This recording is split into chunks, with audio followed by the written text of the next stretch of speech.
Hello everyone, in this video we are going to cover exercise 5.1 chapter 5 Introduction to Euclid's Geometry class 9th from NCERT exemplar. In this video we are going to cover MCQs only. The first MCQ is the 3 steps from solid to point. हमें solid से point में आना है, मतलब हमें 3 dimensional figure से 0 dimensional figure में जाना है. तो proper process कौन सा होता है? Solid to surface, surface to line, line to point, या फिर solid to line, line to surface, surface to point, line to points, points to surface, surface to solid, lines to surface, surface to point, point to solids. Which one is the correct order? Solid is a 3 dimensional and point is a 0 dimensional figure. तो हमें solid से point में जाना है, तो हमारा ये वाले तो वैसे नहीं हो सकते. अब ये 2 बचे हैं हमारे पास.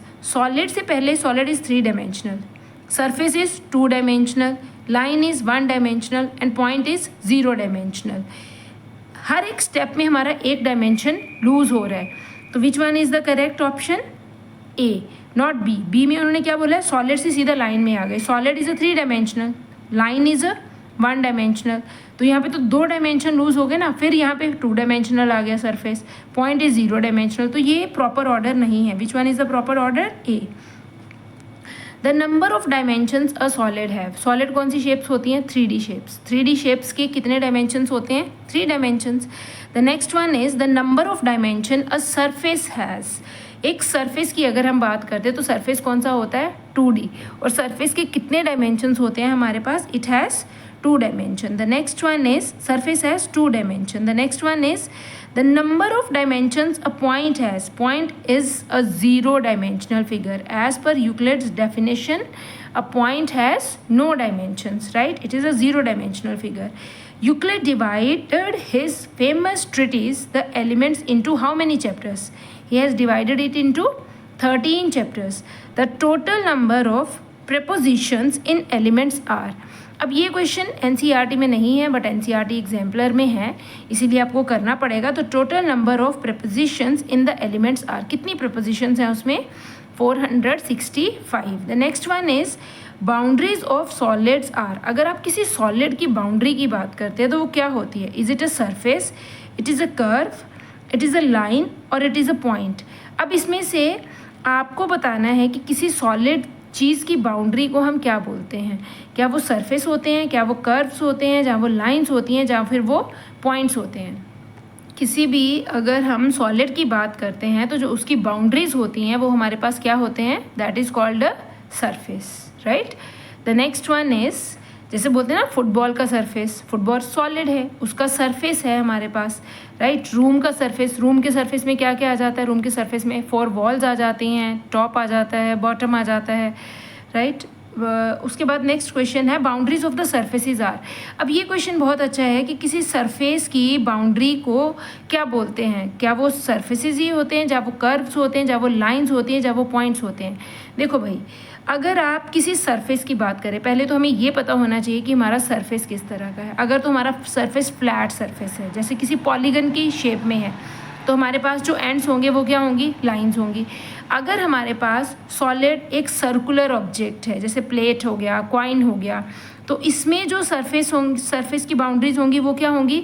वो कर्व्ड होंगी, राइट. वो कर्व्स होंगे. अगर आप स्फीयर की बात करते हैं, स्फीयर भी एक सॉलिड है, उसका जो सरफेस है वो कर्व्ड सरफेस है. क्या उसमें, उसके सरफेस में तो कोई बाउंड्री ही नहीं होती है ना. Sphere has no edge, no curved edge, no flat edge. वैसे ही अगर आप सिलेंडर की बात करें तो सिलेंडर के हमारे पास 2 कर्व्ड एजेस होते हैं. ये भी इसके सरफेस, यहाँ पे सरफेस एंड हो रहा है, वो एजेस सर्कुलर एजेस हैं. तो इसका जो बेस्ट आंसर आता है that is not lines, it's answer is curves. Boundaries of surfaces are called curves, not lines, right. Lines curves में ही इंक्लूड हो जाती हैं. तो more specific answer is curves rather than lines. The next one is in Indus Valley civilization about 3000 BC, the bricks used for construction work were having dimensions in the ratio 4:2:1. The next one is the pyramid is a solid figure, the base of which is only triangle only rectangle, only square, only polygon. अगर आप pyramid की बात करो तो बेटा pyramid का जो base होता है ना वही डिसाइड करता है कि पिरामिड किस शेप का है। अगर ट्रायंगुलर बेस है तो ट्रायंगुलर पिरामिड, अगर स्क्वायर बेस है तो स्क्वायर पिरामिड, अगर पेंटागन बेस है तो पेंटागोनल पिरामिड। तो मतलब पिरामिड का जो बेस होता है, बाकी सारे फेसिस तो उसके क्या होते हैं, साइड फेसिस तो उसके हमेशा ट्रायंगुलर ही होते हैं। बेस ही होता है जो डिफाइन करता है कि पिरामिड की शेप कौन सी है। फॉर एग्जांपल अगर आप इधर देखोगे तो this is a square pyramid, इसका बेस कौन सी शेप में है, स्क्वायर में, और इसके बाकी के फेसिस किस शेप में है, ट्राइंगल में। आप इनको कट करके एक पॉइंट पे कन्वर्ज भी करवा सकते हैं।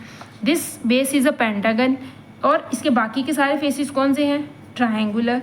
अगर आप इन सबको कट करोगे फिगर को तो ये सारे ऊपर एक पॉइंट पे मीट कर जाएंगे, ट्रायंगल्स, राइट। तो इसका जो बेस होता है वो कोई भी पॉलीगन हो सकता है, not specifically it should be a triangle or rectangle or square, it can be a any polygon, and side faces of the pyramid are always triangles, और इसके side faces हमेशा क्या होते हैं, triangles होती हैं। Now the next one is it is known that if x plus 10 is equal to y, हमें x plus y की वैल्यू कितनी दे रखी है, 10, और हमें क्या दे रखा है, x plus y plus z is equal to 10 plus z। उन्होंने बोला है कि अगर हमारे पास x प्लस वाई की वैल्यू 10 है तो हम इस इक्वेशन में जब x प्लस वाई की जगह पर 10 पुट करेंगे तो ये हमारे पास 10 प्लस z आंसर दे देगा। The Euclid's axiom that illustrate this statement is which one. Euclid का ऐसा कौन सा एक्सियोम है जो इस स्टेटमेंट को इलुस्ट्रेट करता है, उसकी एग्जाम्पल है। तो क्या करेंगे हम, अगर आप इस इक्वेशन में से x प्लस वाई की वैल्यू 10 इसमें पुट कर देंगे तो आपके पास यहाँ पे 10 आ जाएगा, तो ये किसके इक्वल बन जाएगा, 10 प्लस z के इक्वल। तो ये क्या रिजल्ट है, if equals are added to the equals the wholes are equal. The second axiom that is equals are added to the equals the wholes are equal. अगर हम दो इक्वल चीज़ों में इक्वल ऐड करते हैं, जहाँ हम इसको इस तरह से भी ले सकते हैं, इस तरह से लेना इसको ज़्यादा अच्छा रहेगा और आपको अच्छे से समझ में भी आएगा कि मैंने ये वाला एक्सियोम क्यों यूज़ किया है। अगर मेरे पास है x plus y is equal to 10, right. अब मैं बोलूँ कि आप ये दोनों इक्वल हैं, ये पहले से ही गिवन है इक्वल। अगर मैं दोनों साइड पे 10 z ऐड करने को बोलूँ, add z on both sides, तो इस तरह से इसको करना ज़्यादा अच्छा है। अगर हम इधर z ऐड करते हैं तो ये हमारे पास लेफ्ट हैंड साइड पे आ जाएगा x plus y plus z, और इधर कितना आ जाएगा 10 प्लस जेड। तो ये भी दोनों साइड तब भी क्या रहेंगी, इक्वल ही रहेंगी। पहले ये x प्लस वाई और 10 दोनों इक्वल थे, दोनों साइड पे हमने z प्लस कर दिया तो भी हमारे पास क्या रहेगा, इक्वल ही रिजल्ट रहेगा। तो which one axiom we have used, if equals are added to the equals, equals में अगर इक्वल्स ऐड करते हैं तो जो रिजल्ट्स आते हैं वो भी क्या आते हैं, इक्वल आते हैं। तो आप ये वाला एग्जांपल कंसिडर करें, जो पहले किया था उसको नहीं। तो क्या आएगा इसका, this is a second axiom. The next one is in ancient India the shapes of altars used for household rituals were, कौन से थे जो हाउस होल्ड रिचुअल्स के लिए ऑल्टर्स यूज़ करते हैं, वो किस तरह के थे, that is square and circles. It is already written in your NCERT book.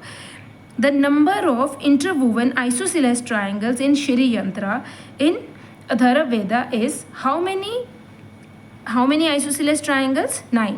The next one is Greeks emphasize on inductive reasoning, deductive reasoning, both A and B, practical use of geometry.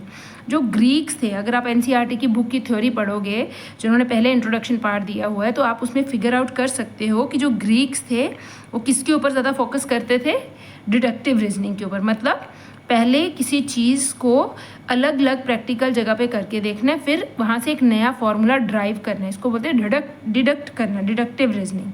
The next one is in ancient India altars were combination of shapes like rectangles, triangles, trapeziums were used for public worship, household rituals, both A and B. This is for public worship. The next one is question number 17th. Euclid belongs to the country which one? That is answer is Greece. आपकी NCERT की book में लिखा हुआ है कि Euclid was a teacher of mathematics, Alexandria in Egypt. वहाँ पे वो काम करता था, बट वो एक्चुअल में रहने वाला कहाँ का था, वो ग्रीस का ही रहने वाला था। तो it's correct answer is C, Greece. Thales belongs to the country. He was from Greece. The next one is Pythagoras was the student of Thales. Which of the following need a proof? Theorem, axiom, definition and postulates. Postulates and axioms, they are the universal truth. इनका कोई proof नहीं होता, ये हमेशा सच ही रहते हैं सबके लिए, right. Axioms are universal truth, true for all the subjects, and postulates are universal truth which are subject specific. And definitions also doesn't need any proof. तो इनमें से प्रूफ की रिक्वायरमेंट किसको होती है? थ्योरम्स को प्रूफ करने के लिए हम प्रूफ्स यूज़ करते हैं, right. Euclid stated that all right angles are equal to each other in the form of axiom, definition, a postulate, a proof. तो यूक्लिड ने किस में बोला था? a postulate that all right angles are equal to each other. This is a geometrical postulate, right. The next one is lines are parallel if they do not intersect. जो lines आपस में intersect नहीं करती हैं वो कौन सी lines होती हैं? पैरेलल लाइंस होती हैं. Is stated in the form of a definition. ये किस में स्टेट किया गया है? डेफिनेशन की फॉर्म में. Hope it is clear. Thank you.